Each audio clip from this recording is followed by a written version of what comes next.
தமிழ்நாட்டில் சட்டமன்றம் அப்படின்றதே இப்போ ஒரு காமெடியான விஷயமாக மாறிடுச்சு. யாரெல்லாம் கவிதை சொல்றா, பாட்டு பாடுறா, யாரெல்லாம் சண்டை போடுறா, இதுக்கு தான் எல்லாருமே சட்டமன்றம் பார்க்க ஆரம்பிச்சிட்டாங்கன்னா சொல்லலாம். ஆனால் இதுக்கு முன்னாடி வரையுமே சட்டமன்றம் என்பது எதற்காக கூட்டப்படும் என்றால், அரசு ஏதாவது ஒரு பட்ஜெட் அறிவிப்பாங்க, இல்லை திட்டங்களை கொண்டு வருவாங்க, இல்லை ஆல்ரெடி இருக்கக்கூடிய திட்டங்கள் குறித்தான விரிவான விவாதங்கள் என்பது போகும். எதிர்க்கட்சி தரப்பில் இருக்கக்கூடிய சட்டமன்ற உறுப்பினர்கள் ஆளுங்கட்சிக்கு இருக்கக்கூடிய துறை சார்ந்த அமைச்சர்களை பார்த்து துறை ரீதியான கேள்விகளை முன்னெடுத்து வைப்பாங்க. அதுக்கு அவங்க உரிய விளக்கத்தை கொடுப்பாங்க.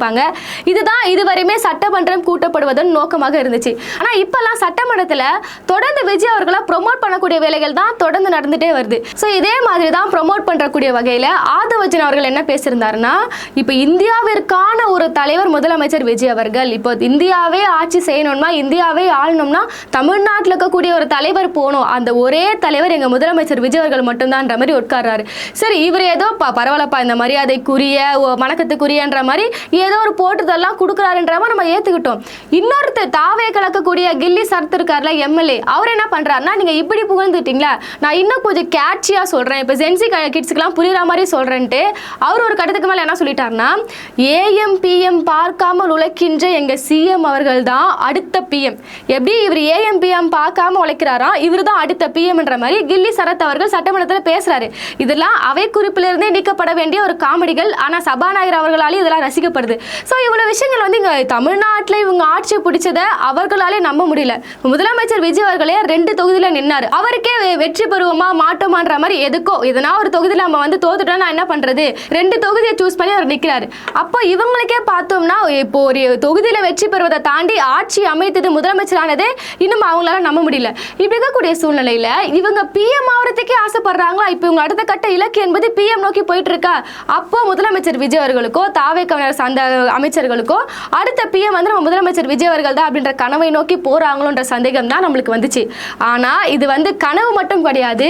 அடுத்து முதலமைச்சர் விஜய் அவர்களை பிரதமராக்கக்கூடிய வேலைப்பாடுகள் என்பது தொடங்கப்பட்டு விட்டதுன்றதான் முக்கியமான ஒரு விஷயம். இப்படி இவங்க சட்டமன்றத்தில் வந்து அடுத்த சிஎம் பிஎம்னு பேச ஆரம்பிச்சதால என்னவோ தெரியல, இவர்களுடைய ஒட்டுமொத்த ரூட் மாஃபியா கும்பலுமே இப்ப வசமாக மாட்டிக்கொண்டார்கள். இப்ப தமிழ்நாட்டில் வந்து இதே டிவிகேவோட இன்ஃப்ளூயன்சரோ இல்ல ரூட் மாஃபியா கும்பலோ இங்க இதே மாதிரி அடுத்த பிரதமர் விஜய் அவர்கள் தான் அப்படின்ற மாதிரி ஒரு பிரச்சாரத்தை மேற்கொண்டாங்கன்னா, இப்ப நாடாளுமன்ற தேர்தல் வருதுல, அதுக்கான வேலைப்பாடுகளை எடுக்கிறார்கள் என்றால் இங்க இருக்கக்கூடிய தமிழ்நாடு மக்களே கேள்வி கேட்பாங்க, நீங்க சிஎம் ஆவரன்னு சொல்லி சில வாக்குறுதிகள்லாம் கொடுத்துருந்தீங்கல்ல, அதுவே இன்னும் செஞ்சு முடிக்கல, இன்னும் மாற்றம் என்பது ஏமாற்றமாக இருக்கு, நாங்க தான் ஏமாந்து போய் நிக்கிறோம், இல்ல உங்களுக்கு பிரதமர் ஆகக்கூடிய ஆசை வேற இருக்கான்னு மாதிரி பல்வேறு கேள்விகளை தமிழ்நாடு மக்களே முன்னெடுத்து வச்சிருவாங்க. அதனால இவங்க என்ன பண்ணிட்டாங்கன்னா, இவங்க கிட்ட போயிட்டு இப்ப பிஎம்கான பிரச்சாரத்தையும் பண்ண முடியாது, இன்னொன்னு ஏதாவது ஃபேக் நியூஸ் மூலமா ஒரு மாஸ் பில்டப் கிரியேட் பண்ணலான்னு பார்த்தா உடனே அந்த ஃபேக் நியூஸை வந்து ஃபேக்ட் செக் பண்ணி இது தவறான தகவல்ன்ற மாதிரி போட்டு உடைச்சிடறானுங்க. தமிழ்நாடு மக்கள் கிட்ட வேலைக்காவது போல, சரி நம்மளோட இலக்கு என்பது பிஎம் தானே, அப்படியே போயிடலாம் வடமாநிலத்துக்குன்னு சொல்லி இங்க இருந்து இங்க இருக்கக்கூடியவங்க எல்லாருமே பூரா பேரும் கிளம்பி வடமாநிலத்துக்கு போயிட்டாங்க. அங்க போயிட்டு தளபதி விஜய் சிஎம் பிஎம்ன்ற மாதிரி அவங்களுடைய வேலையை காட்ட ஆரம்பிச்சிருக்கார்கள். சரி, இவங்க எல்லாருமே போயிட்டு கட்சி ரீதியான வேலைகள் ஏதாவது வடமாநிலங்களை பண்றாங்களான்னு கேட்டீங்கன்னா அதை அவங்க எப்படிங்க பண்ண போறாங்க? ஸோ இங்க தமிழ்நாட்டில் இவங்களுடைய பருப்பு வேகாதுன்றதுக்காக என்ன பண்ணிட்டாங்கன்னா, இங்க இருக்கக்கூடிய எல்லா ரூட் மாஃபியா கும்பலும் பூரா பேரும் கிளம்பி வடமாநிலத்துக்கு போயிட்டு அங்க நம்ம வந்து இந்த ஃபேக் நியூஸை வந்து தாராளமா பரப்பிக்கலாம். ஏன்னா அங்க இருக்கவங்க யார் கேட்க போறாங்க? நம்ம ஏதாவது ஒரு ஃபேக் நியூஸை பரப்பணும்னா யாராவது ஒருத்தர் இது ஏஐ வீடியோன்னு கண்டுபிடிக்க போறாங்களா, இல்ல ஃபேக்ட் செக் பண்ணி போட போறாங்களா, நம்ம எது சொல்லலாம் நம்ம தானே போறாங்கன்ற மாதிரி ஒட்டுமொத்த கும்பலும் அங்க கிளம்பி போயிட்டு இன்ஃப்ளூயன்சர்களை பிடிச்சி கற்பனைக்கு கூட எட்டாத அளவுக்கு சில திட்டங்களை வந்து முதலமைச்சர் விஜய் அவர்கள் அறிவித்திருக்கிறார், அடுத்த பிஎம்ஏ இவருதான்ற மாதிரி இங்க தமிழ்நாட்டில் இருக்கிறது போதாதுன்னு சொல்லி ஒட்டுமொத்த இந்தியாவிலுமே குறிப்பிட்டு வட மாநிலங்கள்ல முதலமைச்சர் விஜய் அவர்களுடைய இந்த புகழை பரப்பணும், அவருக்கு ஒரு மாஸ் பில்டப் கொண்டு வரணும்னு சொல்லி மும்முரமாக ஒரு வேலைப்பாடுகளை இயங்கி இருக்கிறாங்க. இதெல்லாம் எப்படி மாட்டினாங்கன்னா, தொடர்ந்து இப்ப வட மாநிலத்தில் அதாவது ஹிந்தி ரீல்ஸ்லாம் வருதுல்ல, இதுல எல்லாமே பாத்தீங்கன்னா தளபதி விஜய் சிஎம் பிஎம்ன்ற மாதிரி தொடர்ந்து வீடியோஸ் வந்துட்டே இருக்கு. என்னடா இது, இப்ப நம்ம சாதாரணமா ஒரு வீடியோ போட்டோம்னா அது ஒரு லைக்ஸ் வாங்குறது வியூஸ் போறதே கஷ்டமான விஷயமா இருக்கு. ஆனா இந்த மாதிரி விஜய் அவர்களை ப்ரொமோட் பண்ணக்கூடிய வீடியோஸ் எல்லாமே மில்லியன் கணக்கில் வியூஸ் போகுது. சரி, அந்த வீடியோக்கெல்லாம் ஒன்னொன்னா நம்ம யார் யாருன்னு பார்க்க போறோம். ஆனா அதுக்கு முன்னாடி என்னென்ன விஷயங்களை அவங்க ஃபேக் நியூஸா பரப்புறாங்க வடமாநிலத்துல இருந்து பாத்தீங்கன்னா, எல்லா வர்க்கத்தினரும் அதாவது எல்லா சமுதாயத்தையும் எல்லா மதத்தினரும் எல்லாருமே வந்து கவர் பண்ணக்கூடிய வகையில தான் ஒவ்வொரு ஃபேக் நியூஸா அவங்க பரப்புறாங்க. ஒன்னு என்ன பார்த்தோம்னா, இப்ப நம்ம போட்டோல பாக்குற இந்த லேடி என்ன பண்றாங்கன்னா, தமிழ்நாட்டில் மட்டும்தான் பெண்களுக்கு எதிராகவோ குழந்தைகளுக்கு எதிராகவோ ஏதோ ஒரு வன்முறை என்பது நடைபெற்றால் முதலமைச்சர் விஜய் தமிழ்நாட்டினுடைய யங் சிஎம் அவர் என்ன பண்ணிட்டாருன்னா, யாரு பெண் குழந்தைகள் மீது வன்முறை சம்பவங்களை ஈடுபடுறாங்களோ உடனடியாக என்கவுண்டருங்க. அவனை விசாரிக்கணும் அதெல்லாம் கிடையாது. பாலியல் குற்றங்கள் நடக்குதுன்னா அந்த குற்றவாளியை உடனே தூக்குல போடணுன்ற மாதிரி அது யாரா வேணா இருக்கட்டும். அந்த வீடியோல தெளிவா சொல்றாங்க. ஹிந்தி நம்மளுக்கு சரியா புரியல. அவங்க என்ன சொல்றாங்கன்னா, இஸ்கோ முஸ்லீம் இஸ்கோ ஹிந்து அவங்க யாரா இருந்தாலுமே பரவாயில்லையா, அந்த குற்றவாளி பீகார்காரனோ இல்ல தமிழ்நாட்டுக்காரனோ யூபிக்காரனோ இல்லைனா வந்து அவங்க முஸ்லீமோ ஹிந்துவோ கிறிஸ்டியனோ யார் இருந்தாலுமே என்கவுண்டர்ன்ற மாதிரி இந்த பொண்ணு மாசா பேசுது. வீடியோ பிடிச்சி முடிச்சதே பார்த்தீங்கன்னா அப்படியே மாஸ் பிஜிஎம்லாம் போட்டு யார் இது எங்களோட முதலமைச்சரான்ற மாதிரி தான் நம்மளுக்கே சிரிப்பு வருது. எப்படின்னா தமிழ்நாட்டில் தொடர்ந்து சட்ட ஒழுங்கு என்பது அவ்வளோ சீர்கெட்டு போயிருக்கு. இந்த ஆட்சி அமைந்து எத்தனை பாலியல் குற்றங்கள் நடந்திருப்பதுன்னு நம்மளால் லிஸ்ட் போட்டு சொல்ல முடியும். இதுக்கெல்லாம் பொறுப்பேற்றுக்க கூட தயாராக இல்லாத ஒரு அரசு என்பது தமிழ்நாட்டில் வந்து அவர் ரூல்ஸ் கொண்டு வந்திருக்காராம். எங்க பாலியல் குற்றங்கள் நடந்தாலுமே என்கவுண்டர். அப்படி ஒரு திட்டத்தை முதலமைச்சர் விஜய் அவர்கள் கொண்டு வந்தா இன்னைக்கு தாவேகா கட்சியோட நிர்வாகிகள் யாருமே இருக்க மாட்டாங்க. பூரா பேரும் பார்த்தீங்கன்னா என்கவுண்டர்ல செத்துதான் போகணும். ஏன்னா வரக்கூடிய எல்லா பாலியல் குற்றங்கள் பாலியல் அத்துமீறல்கள் எல்லாமே தாவேகா காரங்க தான் பண்றானுங்களே. அப்ப இவங்க எல்லாருமே என்கவுண்டர் பண்ணிடலாமா? இந்த அரசை பொறுத்தவரை பெண்களுக்கு பாதுகாப்புன்ற மாதிரி இங்க ப்ரொமோட் பண்ணது மட்டும் இல்லாம அங்க இருக்கக்கூடிய இந்தி இன்ஃப்ளூயன்ஸ் கேர்ள்ஸை வச்சுட்டு இது மாதிரி ரீல்ஸ் எல்லாம் போட்டு விடுறாங்க. இப்ப சமீபத்தில் பார்த்தீங்கன்னா ஒரு பகுதியில் 5 வயது சிறுமியை வந்து யாரோ ஒருத்தர் பாலியல் வன்பு துன்புறுத்தலுக்கு உட்படுத்துறாங்க. அந்த பாட்டி அந்த குழந்தையோட பாட்டி அரிவாளை எடுத்துக்கொண்டு போய் அந்த குற்றவாளியை வெட்டுறாங்க. இந்த அளவுக்கு தான் இருக்கு இங்க தமிழ்நாட்டோட சட்ட ஒழுங்கு என்பது, முதலமைச்சர் விஜய் அவர்கள் கொடுக்கக்கூடிய பாதுகாப்பு என்பது.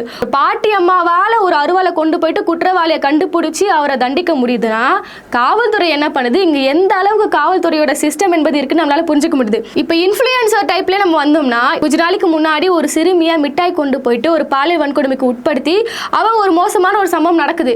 இந்த சம்பவத்துக்கு ஒரு அரசால பொறுப்பேற்றுக் கொள்ள முடியாம டிவிகே மூலியமாக இன்ஃப்ளூயன்சர் மூலியமாக வச்சு அவங்க என்ன ஒரு ப்ரொபகண்டாவை பரப்புறாங்கன்னா, என்ன ஒரு ஃபேக் நியூஸை பரப்புறாங்கன்னா, இந்த 5 வயது சிறுமி இருக்குல்ல, இந்த குழந்தை எதுக்கு ஒரு மிட்டாய் காசுப்பட்டு போச்சு, ஒரு மிட்டாய் காசுப்பட்டு போனா இதுக்கு அறிவில்லையான்ற மாதிரி அந்த குழந்தைய திட்டாங்க. செத்து போன குழந்தைய கூட திட்டுவாங்க போல.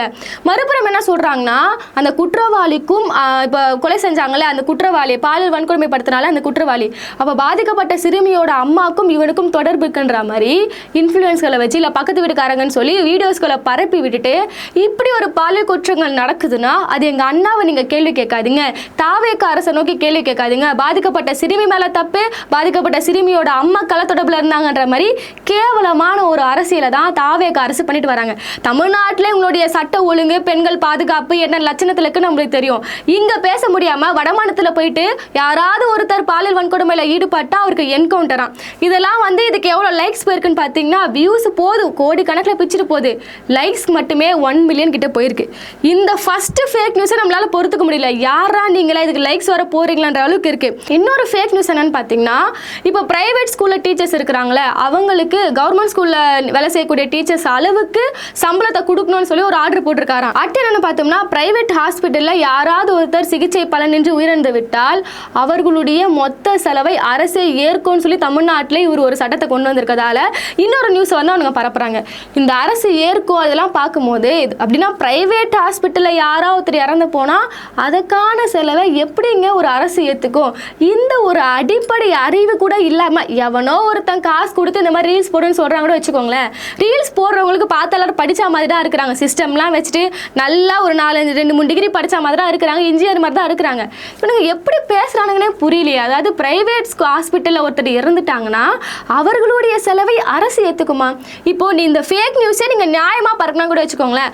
அரசு மருத்துவமனையில் உயிரிழக்கக்கூடிய ஒருத்தருடைய உயிருக்கும் பார்த்தீங்கன்னா அந்த குடும்பத்துக்கும் நாங்கள் பொறுப்பேற்றுக்கிறோம்னு சொன்னா ஏதோ ஒரு வகையில் ஒரு லாஜிக் இருக்குன்னு வச்சுக்கோங்க. பிரைவேட் ஹாஸ்பிட்டல் கவர்மெண்ட் எப்படியா இதை பரப்புறீங்கன்ற அளவுக்கு தான் இருக்கு. ஸோ இது மாதிரி எக்கச்சக்க ரீல்ஸ் இதே ஒரே கான்செப்ட் ஒரே டைலாக் ஒரே ரீல்ஸ் ஒரே ஸ்கிரிப்டை வச்சுட்டு எக்கச்சக்கமான ரீல்ஸ் அவங்க பரப்புறாங்க. அதே மாதிரி மில்லியன் கணக்கில் கோடி கணக்கில் வியூஸ் எல்லாமே பிச்சுட்டு போயிட்டு இருக்கு.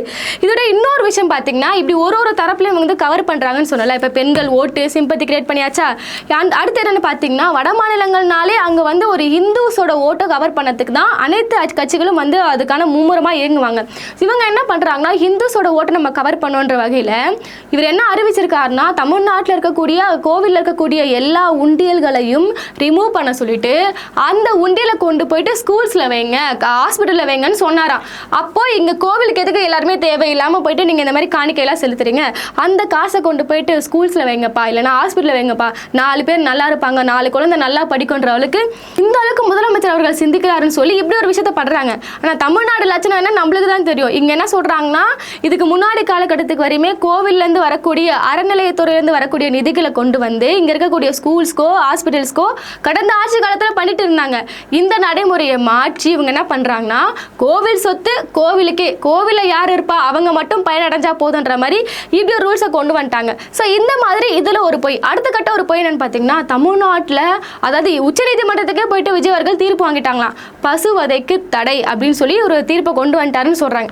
இப்படி பசுவதைக்கு தடை என்பது யாரும் வந்து மாடுகளை வெட்டி கொல்லக்கூடாது, அதாவது குர்பானி கொடுக்கக்கூடாதுன்னு சொல்லி இவர் ஒரு ஆர்டர் வாங்கிட்டான்னு சொல்கிறாங்களே. ஆனால் இது ஒரு ஃபேக் நியூஸ் தான். யாராலுமே இந்தியா முழுக்க, இப்போ விஜய் அவர்கள் இல்லை, யாராலுமே இப்படி ஒரு சட்டத்தையோ இல்லைனா ஒரு திட்டத்தையோ வந்து உச்சநீதிமன்றம் வரையுமே கொண்டு போக முடியாது. ஆனால் இது ஒரு ஃபேக் நியூஸ் தான். ஆனால் இந்த ஒரு ஃபேக் நியூஸில் ஒரு உண்மை இருக்குது. தமிழ்நாட்டில் பசுவதைக்கு தடைன்ற மாதிரி முதலமைச்சர் விஜய் அவர்கள் ஆட்சியில் நடந்திருக்கு.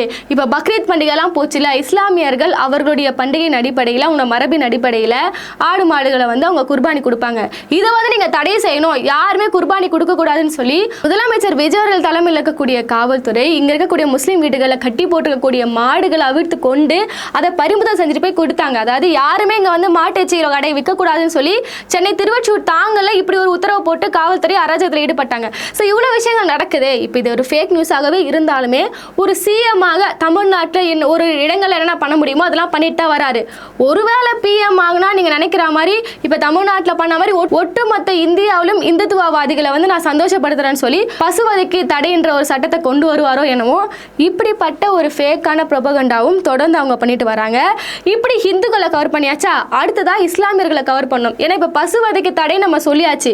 அப்போ இஸ்லாமியர்கள் கோவப்படுவாங்களே, அவங்களுக்கு ஏற்ற ஒரு ஃபேக் நியூஸ் என்ன பரப்புறாங்கன்னு பார்த்தீங்கன்னா, மசூதிகளில் தொழுகையெல்லாம் செய்கிறாங்களே, இப்போ சர்ச்சில் ஃபாஸ்டர் இருப்பார்ல, அது மாதிரி மசூதியில் இமான்கள்லாம் இருப்பாங்க, அவர்களுக்கான சம்பளத்தை அரசே கொடுக்குன்ற மாதிரி இப்படி எக்கச்சக்கமாக கற்பனையே பண்ண முடியாது. இப்படி எல்லா சமுதாயத்தில் இருக்கக்கூடியவர்களுக்கு என்னென்ன சலுகையில் திட்டங்களை அறிவித்தால் அவர்களுடைய ஓட்டு நம்மளுக்கு வரும்னு சொல்லி ஒரு சாத்தியமே இல்லாத, கற்பனைக்கு கூட எட்டாத விஷயங்களை ஃபேக் நியூஸாக பரப்பி இவங்க வந்து வட மாநிலங்களில் இன்ஃப்ளூயன்சர் மூலியமாக பண்ணி கொண்டு வருகிறார்கள். இதோட உச்சக்கட்ட விஷயம் என்ன பார்த்தீங்கன்னா, இறுதியாக ஒரு ரீல்ஸ்க்கு வந்துட்டானுங்க.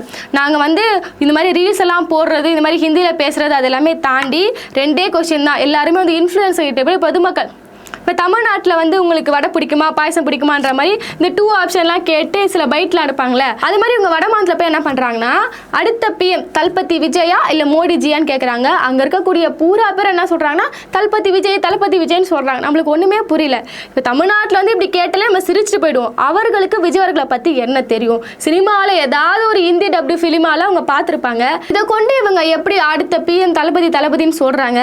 அப்போ இவங்களே ஆளை வச்சு செட் பண்ணுறாங்களா, இல்லைன்னா ஆல்ரெடி இவங்க கிரியேட் பண்ணிக்கக்கூடிய இந்த வீடியோக்கள் மூலியமாக அவர்கள் இன்ஃப்ளூயன்ஸ் பண்ணப்படுகிறார்களா? ஏன்னா இப்போ மோடிஜி வேணாம், எனக்கு விஜய் அவர்கள் வேணும்னு சொல்கிறாங்கன்னா, இப்போ சிஜேபி நடந்த அந்த ப்ரொட்டஸ்டோட தாக்கமாக தான் இப்போ பார்க்கப்படுது. ஒட்டுமொத்த இந்தியாவுமே திரும்பி பார்க்கக்கூடிய வகையில், ஒன்றிய அரசை வந்து அசைத்து பார்க்கக்கூடிய வகையில் தான் சிஜேபி கட்சியினர், கரப்பாம்பூச்சி கட்சியை சேர்ந்த இளைஞர்கள் ஒரு போராட்டத்தை முன்னெடுத்து இருந்தாங்க. இது வந்து மோடி அவர்களுடைய அரசுக்கோ ஒட்டுமொத்தமாக பாஜகவுக்கு ஒரு பெரிய பேக் ஃபயர் ஆன ஒரு விஷயம். அப்போ இதை பயன்படுத்தி கொண்டு இந்த சமயத்தில் முதலமைச்சரை போயிட்டு அங்கே ப்ரமோட் பண்ணுவோம், சிஎம் தளபதி விஜய் அவர்களை போயிட்டு ப்ரமோட் பண்ணுவோன்ற வகையில் தான் இவ்வளோ விஷயங்கள் நடைபெறுது. அதிலும் ஒரு இன்ஃப்ளூயன்சர் என்ன பண்ணியிருக்காருன்னா, ஒரு சமூக ஆர்வலர், அவரும் ஒரு இன்ஃப்ளூயன்சர் தான். இப்படி இந்த ரீல்ஸ் கீழக்கெல்லாம் போயிட்டு அவங்க கமெண்ட் செக்ஷனில் போயிட்டு அவங்களுடைய ஐடியை கண்டுபிடிச்சி அவங்க கிட்ட போய் மெசேஜ் பண்ணும்போது, இப்படி ஒரு ரீல்ஸ் போடுறீங்களே, எவ்வளோ காசு வாங்குறீங்கன்னு சொல்லி கேட்டதுக்கு, நானும் இதே மாதிரி தான் அவனை போட போகிறேன், உங்களோட மேனேஜர் நம்பரை கொடுங்கன்னு சொல்லி எல்லாமே விசாரித்து இறுதியாக என்ன விஷயம் கண்டுபிடிக்கப்படுதுன்னா, அவர்களே கொடுத்த வாக்குமூலம் என்பது, நான் ஒரு ரீல்ஸ்க்கு ஒன்லி 75,000 தான் வாங்குறன்ற மாதிரி அவங்க மென்ஷன் பண்ணுறாங்க. அப்போது ஒரு ரீல்ஸ்க்கு இப்போ வட மாநிலத்தில் தளபதி விஜய் அடுத்த பிஎம்னு சொல்லி இவங்க இந்த மாதிரி ப்ரமோட் பண்ணுறதுக்கு ஒரு ரீல்ஸ்க்கே 75,000 ரூபாய் அளவுக்கு செலவு பண்ணுறாங்கன்னா, இவங்க பின்னாடி எப்பேற்பட்ட ஒரு நெட்வொர்க் என்பது இருக்குது. இந்த அளவுக்கு ஒரு பணத்தை வைத்துக்கொண்டு நம்ம பார்த்தது வரையுமே ஒரு 500 கிட்ட ஒரு ரீல்ஸ் வந்துருச்சு. இப்போ ஒரு ரீல்ஸ்க்கு 75,000 ரூபாய்னா எத்தனை ரூபாய், நீங்கள் எத்தனை கோடி நீங்கள் செலவு பண்ணி இவ்வளோ ரீல்ஸ் எவ்வளோ பண்ணிட்டு இருக்கீங்க, இன்ஃப்ளூயன்சரை வந்து நீங்கள் கட்டுப்படுத்தி கொடுத்துட்டு இருக்கீங்க. இதுக்கப்புறம் எவ்வளோ பண்ண போறீங்க? இது எல்லாமே தாவேக அரசு பார்த்துட்டு இப்படி சும்மா இருக்காங்க. இப்போ தமிழ்நாட்டில் ஏதாவது ஒரு நியூஸ் வரும்போதெல்லாம் இது ஒரு ஃபேக் நியூஸ்ன்னு சொல்லிட்டு தாவேகாவோட ஐடி விங் பண்ணுறாங்களே. அப்போ இது மாதிரியான ஃபேக் நியூஸ் பரப்பப்படும் போது தாவேகாவோட ஐடி விங்கோ இல்லை அவங்களோட ஃபேக்ட் செக் இருக்கக்கூடிய அந்த ஐடி விங்கோ இதெல்லாம் பொய்யான விஷயங்க, எங்கள் தளபதி விஜய் அப்படிலாம் பண்ணவே இல்லைங்க, அவர் எப்படிங்க பசுவதைக்கு தடைன்னு சொல்லுவார்? தமிழ்நாட்டில் அவர் தாங்க கிறிஸ்டியன்ஸ்க்கோ இல்லை முஸ்லீம்ஸ் எல்லாருமே பாதுகாவலராக இருக்கிறாரு, சிறுபான்மையினோட பாதுகாவலர் அவர் தான், அவர் எப்படிங்க பசுவதைக்கு தடைன்ற மாதிரி இது ஒரு ஃபேக் நியூஸ்னு இப்போ நீங்கள் ஸ்டாப் பண்ணலாம்ல. அப்போ தாவேக அரசை பொறுத்தவரையுமே இவ்வளோ விஷயம் நீங்கள் பண்ணுறீங்க, சட்டமன்றம் வரையே கொண்டு வந்து இவர் தான் அடுத்த பிஎம் வரைக்கும் நீங்கள் பேசுகிறீங்கன்னா உங்களோட நோக்கம் என்பது என்னவா இருக்குது? எனக்கு தெரிஞ்சு இவர் பிஎம் ஆக ஆசைப்படுவாரா? ஏன்னா இப்போ சிஎம் ஆகிட்டு அவரால் பல விஷயங்களை சமாளிக்க முடியல, தெரியாமல் வந்துட்டோமோ என்னடா எல்லாரும் புரோட்டோகால்ன்றாங்க, திட்டங்கள்ன்றாங்க, பட்ஜெட்டுன்றாங்க, பல்வேறு கேள்விகளை கேட்குறாங்க, பிஎம் ஆகலாமான்ற மாதிரி அவருக்கு ஒரு அதிர்ச்சி இருக்கும். அப்போது இவருக்கு இந்த பிஎம் ஆகக்கூடிய ஆசை இல்லை என்றால் ஒருவேளை இவங்களுடைய மற்றொரு அஜெண்டா என்னவாக இருக்கும்னா, நாடாளுமன்ற தேர்தலில் இவங்க நிற்கல என்றாலுமே தாவேகா கூட்டணியில் இருக்கக்கூடிய காங்கிரஸ் அவங்க நிற்பாங்களே, அப்போ விஜய் அவர்களை கொண்டு ஒரு பிரச்சாரத்தை மேற்கொண்டா ஈஸியாக முடிஞ்சிட போகுது பாருங்க. இப்போ நாளைக்கே வந்து இப்போ இவர் இங்கே பிரச்சாரத்துக்கு போகணும்லாம் கிடையாது, ராகுல் காந்தி அவர்களும் விஜய் அவர்களும் சேர்ந்து நின்னா மாதிரி ஒரு ஃபோட்டோ, இல்லைனா இவர் இங்கே வீட்டில் இருந்துட்டு பனியூர் பங்களாவில் இருந்துட்டு ராகுல் காந்தி அவர்களுக்கு ஓட்டு போடுங்கன்னு சொன்னால் தளபதி விஜயே சொல்லிட்டாருன்ற மாதிரி ராகுல் காந்திக்கு ஓட்டு போட்டுற மாட்டாங்க. இப்படி காங்கிரஸை வந்து நாடாளுமன்ற தேர்தலில் வந்து அவங்கள வந்து ப்ரொமோட் பண்ணக்கூடிய ஒரு வேலையாகவும் இது இருக்கலாம், இல்லைனா இவர் பிஎம் ஆகக்கூடிய வகையிலும் இது இருக்கலாம். ஆனால் நம்மளால் புரிஞ்சுக்க முடியல. ஆனால் என்னதான் இருந்தாலுமே இவ்வளோ ஃபேக் நியூஸை நம்மளுக்கு பார்த்தா சிரிப்பு தான் வருது, குபீர்னு சிரிப்பு வருது. இதெல்லாம் பார்த்து லைக் பண்ணி ஷேர் பண்ணி அவங்க எப்படிங்க நம்புகிறாங்க? சிஜேபி கட்சியினர் இந்த போராட்டத்தை முன்னெடுத்து வைக்கும்போது நம்ம தான் என்னமோ அறிவில்லை அப்படிலாம் நினச்சிட்டு இருந்தோம். அவனுங்க பாருங்க இந்த வடமாநிலத்தில் எல்லாருமே ஷார்ப்பாக இருக்காங்க, எவ்வளோ படித்த மாணவர்கள் இருக்கிறாங்க, அவங்க எல்லாருமே அறிவுபூர்வமாக இருக்காங்க நம்ம நினச்சிட்டு இருக்கோம். இந்த ரீல்ஸ் எல்லாம் எப்படிங்க நம்புறீங்கன்ற வரை தான் இருந்துச்சு. கண்டிப்பாக இப்படி ஃபேக் நியூஸ் நீங்கள் எதாவது பார்த்தீங்கன்னா அதை பொதுவெளிக்கு கொண்டு வாங்க. ஏன்னா இங்கே அதிகமாக ஃபேக் நியூஸ் வந்து ரொம்ப வேகமாக பறக்கப்படுது. ஒரு ஃபேக் நியூஸ் வந்துச்சுன்னா அது ஃபேக் நியூஸ்னு சொல்லி ஐடென்டிஃபை பண்ணி அதை வந்து பொதுமக்களிடையே கொண்டு போய் சேர்கிறதுக்குள்ளேயே அவங்க எக்கச்சக்க ஃபேக் நியூஸை கொண்டு வந்துட்டு இருக்காங்க. அதனால நிச்சயமாக இப்படி பொய் செய்திகள் பரப்பப்படும் போது அதனுடைய உண்மை தன்மையை இருக்கக்கூடிய அனைத்து சோஷியல் மீடியாக்களும் கொண்டு வரணும். இப்போ ஒரு 5 பொய்களை அவங்க பரப்பியிருக்காங்களே, என்கவுண்டர்ன்றாங்க, பசுவதை தடைன்றாங்க, இஸ்லாமியர்களுக்கான ஆட்சின்றாங்க. இது குறித்து உங்கள் கருத்து என்ன நம்ம பதிலில் சொல்லிடுங்க. அடுத்த வீடியோவில் சந்திப்போம். நன்றி.